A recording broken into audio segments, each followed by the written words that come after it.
Only 0.9% of you watching have subscribed, while a massive 99.1% haven't. If you enjoy this content, please consider subscribing and supporting the channel. Let's jump right in. This week in Australian politics has been nothing short of chaotic, as Parliament races through a series of last-minute legislative deals and fiery exchanges.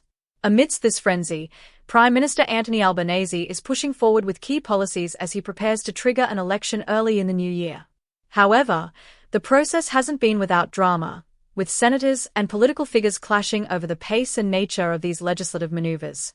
On the ground outside the chamber, Senator Lydia Thorpe made waves when she entered the corridors of power wearing a black shirt and chanting slogans about genocide and racism. Thorpe, who has faced suspension from the Senate after an altercation with Pauline Hanson, defiantly wore her disciplinary actions as a badge of honor. Her suspension came after she threw paper at Hanson, which led to her removal for the day.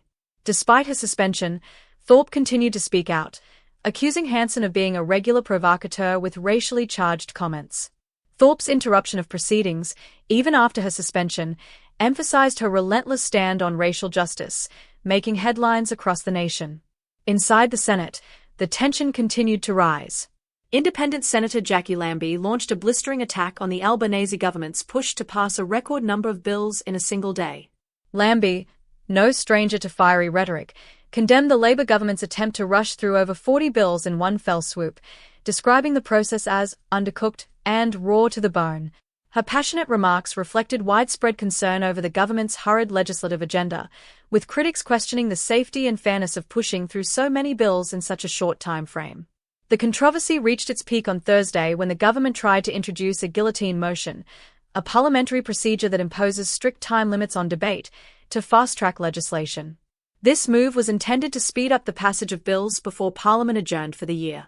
However, the motion was narrowly defeated, sparking anger from the opposition and independent senators alike. Lambie called the motion bloody hypocritical, arguing that it was unsafe to force such a large volume of legislation through without proper scrutiny. Opposition Senate leader Simon Birmingham joined her in criticizing the government's tactics, calling the attempt to push through over 40 bills in one day unprecedented and shameful. Despite the intense criticism and parliamentary turmoil, some progress was made. The government managed to strike a crucial deal with the Greens and independent crossbenchers, which included a $500 million commitment to improving energy efficiency in social housing.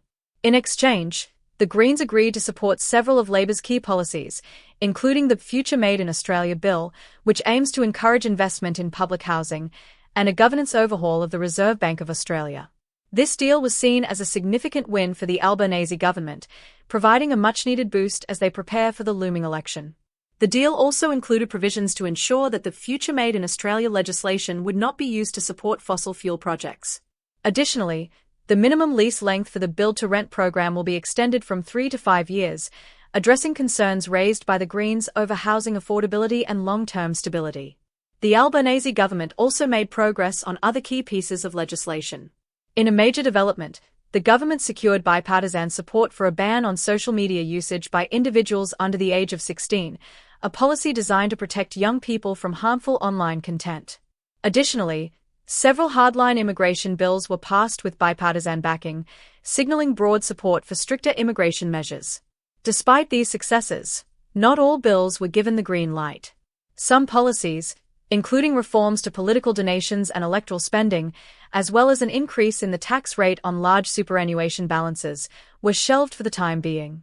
These policy setbacks highlighted the challenges the government faces in navigating a politically divided parliament. On a somber note, the week saw the announcement of Senator Simon Birmingham's retirement from politics. After 17 years of service, the senior Liberal senator and former cabinet minister revealed that he would step down at the next election.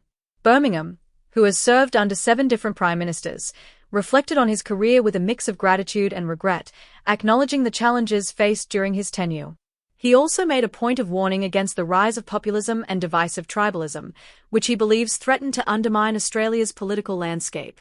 Birmingham's retirement marks the end of an era for the Liberal Party, as he has long been a prominent figure in Australian politics. In his farewell speech, Birmingham expressed his confidence in opposition leader Peter Dutton's ability to lead the country, while also urging the government to focus on critical issues like education reform and the future of Australian universities. As the year draws to a close, the political landscape remains as turbulent as ever. Albanese's efforts to clear the legislative decks and set the stage for an early election are intensifying, with critical deals being struck and political battles being fought on all fronts. While the government celebrates the passage of several important pieces of legislation, the broader debate over parliamentary procedure, political accountability, and the future direction of the country is far from settled. In the weeks leading up to the election, Australia's political scene will continue to be defined by fierce negotiations, ideological clashes, and a deeply divided electorate. Whether Albanese's strategy will lead to electoral success remains to be seen, but one thing is certain: the next few months will be crucial for shaping the future of Australian politics. Thank you for watching.